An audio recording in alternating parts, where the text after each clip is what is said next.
আজ বানাবো বেসনের লাড্ডু। এটা আমাদের বাড়ির সকলেই ভীষণ ভালোবাসে খেতে।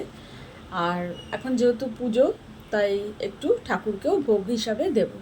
তো তার জন্যে কড়া নিয়ে নিয়েছি আর দিয়ে দিয়েছি কিছুটা ঘি। এইবার ওই ঘিয়ের মধ্যে আমি 3 বাটি বেসন নিয়ে নিলাম। এইবার বেসনটাকে ভালো করে নাড়তে থাকবো লো ফ্লেমে। অনবরত নেড়ে যাব। আর প্রয়োজন অনুসারে আমি অল্প অল্প করে বারে বারে ঘি দেবো আর নাড়ছি। কারণ আমি একবারে ঘি দিচ্ছি না, যে ঘিটা যদি অতিরিক্ত বেশি হয়ে যায় তখন বেসন থেকে ঘি ছেড়ে গেলে লাড্ডুটা বানাতে অসুবিধা হয়।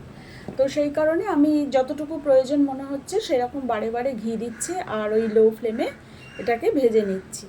যত ভাজবো বেসন থেকে কিন্তু খুব সুন্দর একটা গন্ধ আসবে। আর ঘিটা ঠিকঠাক হয়ে গেলে এরকম দলা পেকে যাবে, তখনই বুঝতে হবে আর ঘি দিতে হবে না। এইভাবে আমি আরও 3-4 মিনিট আমি ওই লো ফ্লেমে বেসনটাকে ভেজে নিলাম। এবার নাবিয়ে রাখলাম আর একটা মিক্সিং জারের মধ্যে নিয়ে নিলাম চিনি আর ছোটো এলাচ। এবার সেটাকে গুঁড়ো করে রেখে দিলাম আধ ভাঙা করে। এইবার একটা থালার মধ্যে বেসনটাকে ঢেলে নিলাম, তাতে কিছুটা ড্রাই ফ্রুট দিয়ে দিয়েছি, দিয়ে একটু ঠান্ডা করে নিচ্ছি।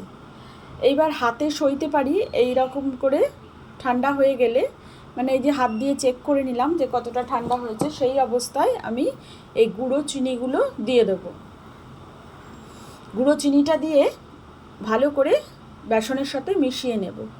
তখন মনে হচ্ছিল যেন একটুখানি বেসন হয়ে গেছে, কিন্তু যেই চিনিটা মেশালাম বেসনটা ছেড়ে গেছে, কতটা বেসন হয়ে গেল। এইবার আমি লাড্ডুর আকারে গড়ে নেব। খুবই সহজ, আর দোকানে কিনতে গেলে এটার দামও অনেক, আর দাম দিয়েও কিন্তু আমরা পিওর জিনিসটা পাই না। তো সেই কারণে আমার মনে হয় এরকম করে বাড়িতে বানিয়ে নিলে সুন্দর লাড্ডুও পাওয়া যাবে আর খেতেও দারুণ টেস্টি হয়।